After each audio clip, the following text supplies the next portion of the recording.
Greetings, members, one and all of the Salivation Nation. The prosecution rests its case. The defense rests its case in a J.P. Morgan plot to manipulate gold and silver. The trial is winding down. Let's explore.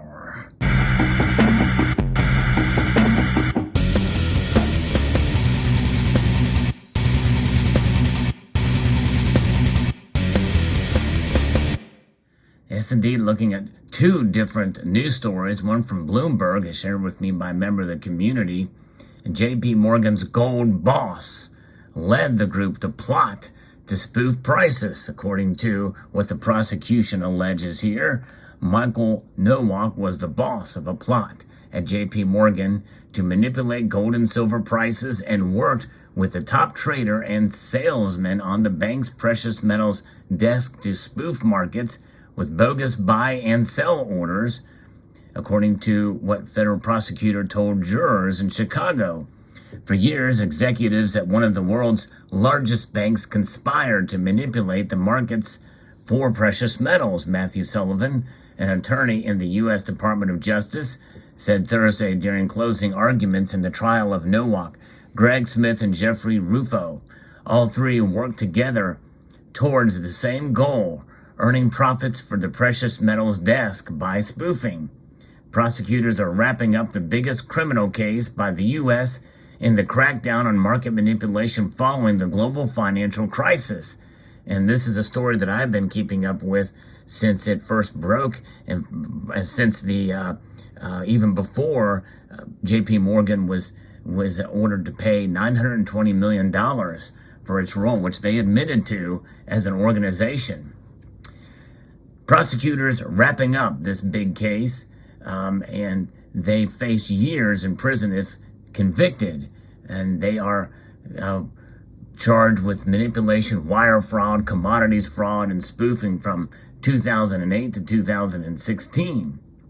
And Rufo was charged with racketeering and conspiring. Over the past 3 weeks, government witnesses described how Nowak, who ran the desk, and Smith, its chief gold trader, routinely placed huge buy and sell orders they never intended to execute. It was part of their strategy to push prices in the direction that would profit the bank, said two former J.P. Morgan traders who agreed to cooperate after pleading guilty. Rufo encouraged the practice to benefit his hedge fund clients, they said. Now think about it here for a moment. This is something that I've had to kind of drum in each time. What was the motivation to do this? For profit and personal gain for all of those involved. It wasn't a grand scheme to suppress the price of precious metals because, as I've said many times and as mentioned in these stories, they were spoofing the markets up and down in order to profit because they profit off the trades. They don't benefit from gold or silver's prices. This is not what this is about. And again, understanding as well that I am open to the idea of suppression. I think that largely one can make a cogent argument that occurs from the Federal Reserve and politicians and central banks around the world. In a sense, it makes sense. They want to suppress certain prices for some commodities. And really, it's understandable in many regards, in many ways, especially for industrial metals like silver. So it makes sense that they would keep it low. They want to keep the prices of everything low. It's about stabilization of the said currencies. In this case, it's the dollar. But regardless, there may be other nefarious things at play as well, too. And we know we can't trust these central bankers by any stretch. But what can we trust? Precious metals, gold and silver. They have stood the test of time. And that's the overall point that I think we can all agree on. J.P. Morgan, which is one of the most influential banks in the precious metals market, by the way, they're one of the biggest banks in the world. They've already paid $920 million to settle Justice Department spoofing allegations against it, as I mentioned before. The defendants had power and influence, and together they abused their positions and rigged the precious metal markets for their own gain. And from what Sullivan said, they did it by spoofing, which put simply is a lie to make money by tricking other people in the market. Defense lawyers are scheduled to make their case. In fact, they already did as this article was a couple days old. Over the course of the trial, they've argued against all of the alleged spoof orders that were legitimate. I've got another story on that here momentarily. They said there are other explanations for entering large orders and buy and sell futures contracts at the same time on behalf of clients, or to provide market pricing, not to fool rivals with bogus spoof trades. Sullivan described Nowak as the boss of the operation, as managing director of the precious metal business, overseeing JP Morgan's trading in vaults around the world. The prosecutor cited several examples of Nowak's trading records, showing he placed big buy or sell orders that were quickly canceled after he executed smaller orders on the opposite side of the market. Two junior members of the JP Morgan team, Justin Truntz and John Edmonds, testified for the government that the pattern was part of a trading strategy they learned from Nowak and Smith, and was routinely a way they all operated for years. Truntz and Edmonds gave you an insider's account of the criminal activity that took place while they worked side by side with the defendants on the desk, watching and learning from them, Sullivan told the jury. It described what they saw and what they heard on the desk. And then Nowak lied to regulators about his trading because he knew his spoofing was wrong, and encouraged Truntz to do the same by not cooperating with prosecutors after Edmonds had agreed to plead guilty, Sullivan said. The heat was on. The conspiracy secrets were now in the open. Truntz had described an encounter with Nowak, who he considered a close friend and mentor, in which the executive pressured Mr. Truntz to stick with the false narrative that all their orders were placed with the intent to trade. Sullivan said. Nowak told him, "You're not going to turn around and plead now, are you?" According to Truntz, who said he interpreted that as a directive to lie. The government also presented trading records for Smith, who also relied upon to handle most of the big guy and sell orders from JP Morgan clients Rufo dealt with, including Moore Capital Management and Tudor Capital Group. Truntz had described Smith as an expert spoofer, and that Rufo encouraged him to use the tactic to keep his clients happy. They did this to get better prices for Jeff Rufo's big hedge fund clients.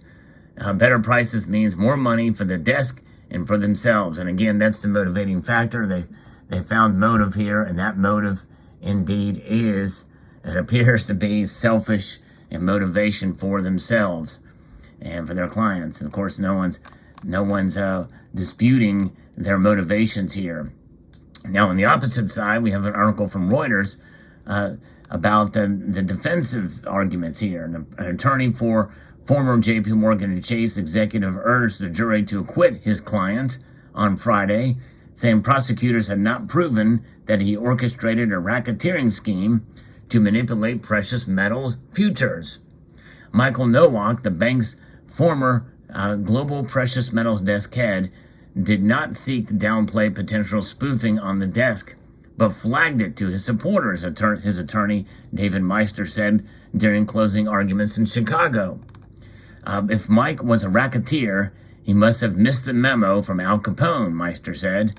Nowak, former JP Morgan precious metals trader Greg Smith, and salesperson Jeffrey Rufo are on trial together on charges of conspiracy and racketeering for an alleged scheme to manipulate precious metals futures between 2008 and 2016. In addition to racketeering and conspiracy, Nowak faces 13 other charges, including fraud, spoofing, and attempted market manipulation. And Smith faces 11 additional charges. All three men have pleaded not guilty, in spite of JP Morgan itself agreeing to pay that $920 million. Prosecutors say the goal of the scheme was spoofing, a manipulative tactic to place and then quickly cancel buy or sell orders to create an illusion of demand and supply, and then profit from the price movement. Meister told jurors on Friday that there had been no evidence in the trial that Nowak ever talked about spoofing with former JP Morgan metals traders Kristen Truntz and John Edmonds. Both Truntz and Edmonds pleaded guilty to related charges and cooperated against their former colleagues, acting as key witnesses in the trial. If this was a conspiracy, it was the most quiet conspiracy in the history of humankind, Meister said. He really should have said mankind there, but I digress. Rufo, who was charged with conspiracy and racketeering, was never a trader. His attorney, Bethany Beisenthal, argued Friday that the case was based on major exaggerations. On Thursday, prosecutors said trading data and the testimony from Trunset Edmonds and others showed the defendant's guilt. Matthew Menschel, who represents Smith, argued the data was cherry-picked and the cooperators cannot be trusted. So there it is. So we'll see how this plays out.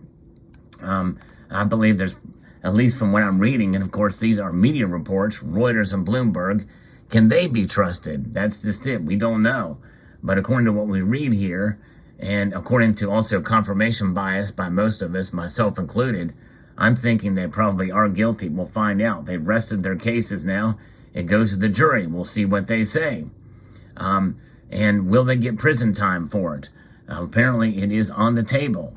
We shall find out during the sentencing phase. As I find out, I'll bring this to you as well. But interesting news indeed.